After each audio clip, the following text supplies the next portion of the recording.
Et nous avions soumissionné, nous étions parmi les 10 bureaux sélectionnés et que nous sommes sortis premiers. C'est comme ça que nous avons fait, nous avions gagné ce marché. Réhabilitation était l'objectif au départ du projet.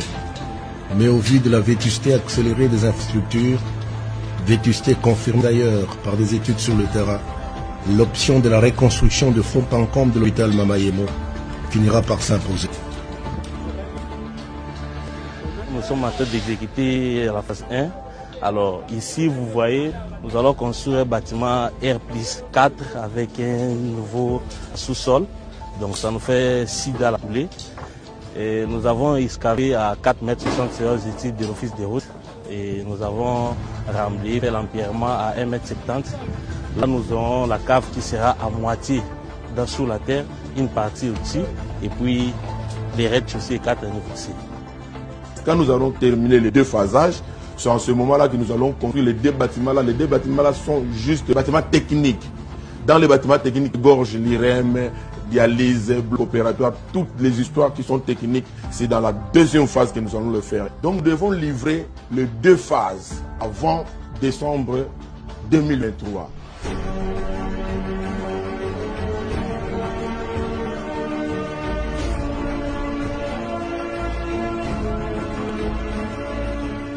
Les bâtiments hôpital du jour, urgence, ça c'est au rez-de-chaussée, sans problème. Donc dans 1 mois, ils peuvent terminer ces bâtiments. La morgue aussi, c'est la même chose. Donc dans 1 mois, ils peuvent terminer. C'est seulement celui-ci qui va prendre les temps. Mais j'ose croire qu'en 2023, mai 2023, on va livrer les bâtiments auprès des autorités.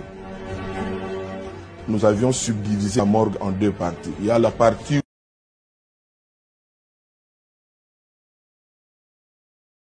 Eh bien, suite à notre dernière intervention, na média, ou bien sûr, au na gouvernement, ça a quand même quelque chose que place au historique, yambo cannabis izalaka boyete batikate. Aujourd'hui, vous voyez vous-même, la structure est placée.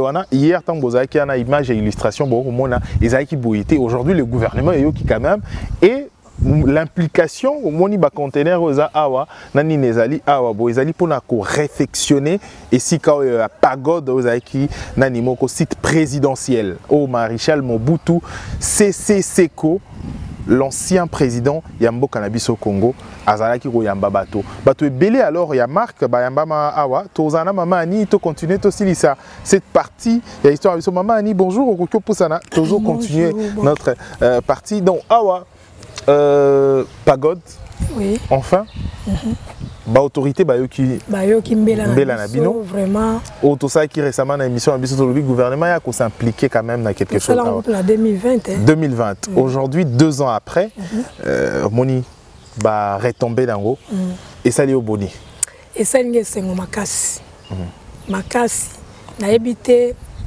je manque de mots.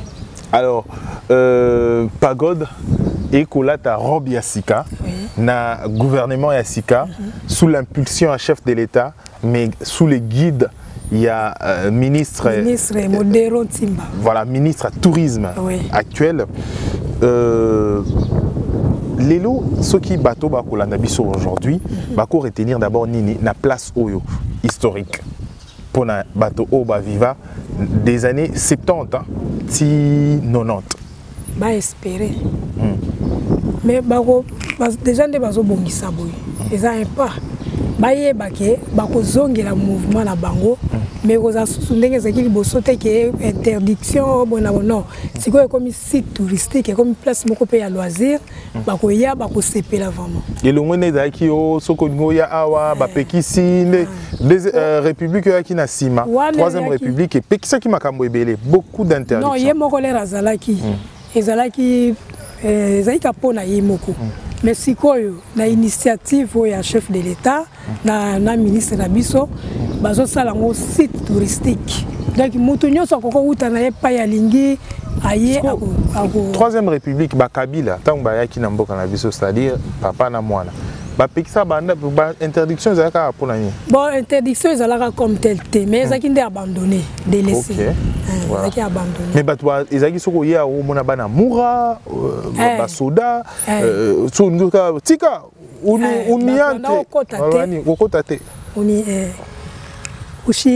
Ushingi, voilà. Ah oui, bien quand même. Ok, voilà. En 5 minutes seulement, ça l'a bien résumé, il y a essentiel. Et là, on a comme souvenir à retenir, il y a Oezo Senga, gouvernement, à Tiambongo, to à Sala à réflexionner. Bon, pour le moment, nous avons réflexionné, et ça place moko historique. Même bana oyo babotami sigma bayebi ki mobutu te tango bazoya bazomona sika oyo ezali sengo même baza na étranger et puis tango bazotanga ngo batanga ka pe na classe batanga ka banini bo bazongisa na culture na biso wana bana wana ba comprendre mutu nyonso akoya a comprendre que non ezaki boye eza de place moko historique na bref pour makambo ebele le kawa ba feti banini aussi toloba yango bon toloba yango déjà mais bana mususu ba Rolanda biso lelo neti feti nini ya munene salema awa na place to ba feti ebele bon feti e markanga o to vandaka ti tongo sana lo ezaki feti ya mwana ya Lito abalakawa nde Lito azaka nani Lito azaka oncle ya Mobutu ya maréchal OK mwana na ya feti zalakawa. En tout cas, fait, wana to travailler to sala ka musala mais wana to saka ti tongo to zo ba te ke tongo etani. Parce que éclairage ezala ki awa ezaki ya somo. Ti na ne to sala ka ti. Ba musicien ba beti. Oui. Na beta. Ezala ka nini OK jazz. OK jazz betaka. Mo pe fait yo Mobutu penza bina kape makasi yango wana. OK, wana na mama Bobila Dawa. Bobila Dawa. OK. Oui. Mais avant maman Bobila Dawa, ezaki na maman Antoinette. Maman Antoinette. Maman Antoinette pe azalaka awa na sika oyo. Bon, esiko penza Mobutu abandaka ona maman Antoinette. OK. Po eza ebandaka na oyo. Tango awuti na Chine. Lokola na ba africain muto yo bandai ko collaborer na Mao. Ezaki Mobutu tango alongwe Chine aye nde après azui ba chinois Mao atindi ba chinois parce que Mobutu abanda ko sala ba accord na ye na ba gouvernement entre deux gouvernements ba sali ba accord batindeli ba chinois batongi awa alors abandai ko ya awa na maman Antoinette babandai ko ya ba weekend na bango bazoya bazozonga tina ndenge mama iko tikabiso ezaka Mobutu yemoko azalaka ba chinois gouvernement et non ba individu des entreprises privées zaki ba gouvernement ba Mobutu asolola ki na gouvernement chinoise na Mao nde Mao atindi batongi awa basilisi nde ba mbongo ekende na compte gouvernement Mama Annie batobeli na émission to ça qui récemment babi au lobelaka bangote pourquoi est-ce que eto peut-être maréchal abanda ko pekisa bato bo to ba interdiction awa na place aux akinini c'était une question à Motomoko bon oyo ezalaki temple oyo ya kutaka kuna na Chine temple po to zaka mingi soko moni ba chinois yaya oyo bazaki na bato Mao wana soki baye ba s'inclinera liboso eloko po eza temple. OK. Eza temple. Bon soka bandai ko pekisa po ezaki place na ye privé. Ba anda ko pekisa awa. Ba corps étranger banda ko kota te. Soki ba ko kota loba na aval na ye moko. Donc chinois nyonso soko aye awa na pagode banda ki ko s'incliner na. Oui, ba chinois ba yebi ba to époque ba n'importe ba yebi tina ya temple. Po ba chinois baza ba bouddhiste baza banani ba chrétien pe ba koma. Alors ba oyo baza batu ya Mao religion na bango baba so ba ya ba s'inclinaka ti lelo so ka ya moni yango a s'incliner et ben bando ba sabino te bien beau comprendre pourquoi est-ce que mutazo s'incliner to comprendre te même écriture wana même ba dessin wana eza significatif mais to yebi na biso tina nango te ba dessin ngo ba ko sala ba to ndeti ba ko pumbuka ndeti ba zo sa nini boy mais quand même 32 ans après Mobutu ndako wango etikali kaka boye na lokola bijou so ozui photo awa ezali kitoko oui ebimaka kitoko makasi parce que ba chinois o bayaki liboso po réflexionner kuna na CSK to uti o babukaki béton wana batiaki ba pareil na bango ba détecter balobaka babi biloko oyo bandako oyo ekoki kosala ta 200 ans ndenge batongela ki Mobutu atongaki yango donc eza bandako moso ba retoucher ka ba toiture bani mais ba mur et ba ko toucher on te même moni ba fissure wana donc eza ka likolo ya cripsage mais na kati eza bien ça makasi. D'accord. Alors na bino bosalaka awa na kati ya pagode place ni ezaka kitoko koleka ba place nyonso. Pagode ezaka kitoko place nyonso. Oya bino boano linga bino ba travailleurs comme votre point biso ba travailleurs to bandai ko ya biso nyonso to ayi kuna tozoya kaka soki toza la fête to ça ba mise en place mais en tout cas partout ezaka kitoko. Voilà. O awa ezalaki restaurant VIP so côté na kati kitoko ezaki ya yemoko. Na ba invité na yo bien famille na ye. Na premier niveau on est bureau na ezaka kitoko likolo pe kuna bar kitoko kaka.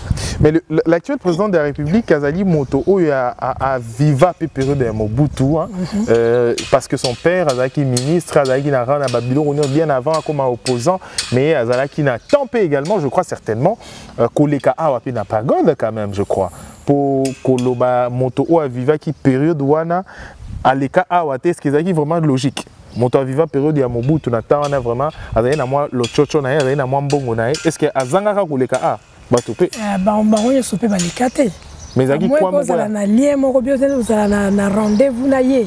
Non en fait tokoloba na site touristique hein oya ensemble ezalaki place moko bandaki ko attirer bato nyonso so za na possibilité. OK bandaki ko attirer bato nyonso oza na possibilité oza na ngote soko lobi okoya ezali ko servir mutu nyonso.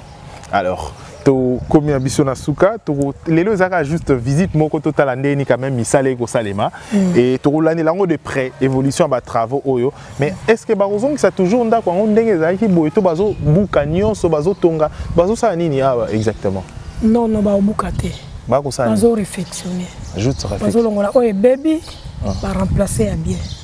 Pour mingi baby nezaka ba mabaya mais ba béton ba nini. Et ça normal. Et bah dessin peso longwate. Bon dessin pour la dessin na ebina monté. Toi ni ba toiture ko zalaka ndenge zalaki. Ba ko changer ngote. OK. Mais là na ensemble ceux qui va tali yango na musika vous avez l'impression que ndako ezali na no kitoko mingi mais sauf que biloko o ebuke ebukani. Et de l'autre na centre awa bakotika ngoka boito ekotika comme historique touristique ya nini ya nostalgie pona bano bakotala et ozaka na nostalgie bako bouger le côté parce que là qui on a même ministre ba ki yango fo ba kozongi sa mai bazongi simbisi ndenge zalaki ozaka problème ya ko repeindre ba repeindre ça na piste kozala bien ba soki ba ko modifier mais ba oya kati kozala bon ba modifier na libanda ba travail ndenge ezokende yozo mona ngone ba travaux okende moni déjà basubati ba échafaudage bazozela po bazolongola nanu batuili wana so basilisi nde babanimbala moko nakasi mpona kogarde banini ozomona ndenge bazogarde yango bazogarde oyo batuili balongoli nanu oyo ya propre bazolongola yango bazotia. D'accord. Ma sala na confidence moko que ça biso est-ce que ba dessin ba ndaki ko komela ope par exemple bangisao et tout ni so motu na tamoko bon ba dessin oyo et tout ni so ta mukolo moko na mituna mais na mona nazo la ngai ya noté nazo ya noté pona mona ngo ka boye ba nyama moko ka ndenge wana na yebi vraiment signification na ngote. Merci. On est à makamuna imo. Merci maman Annie. C'est bon? Info 243 au cœur de l'actualité.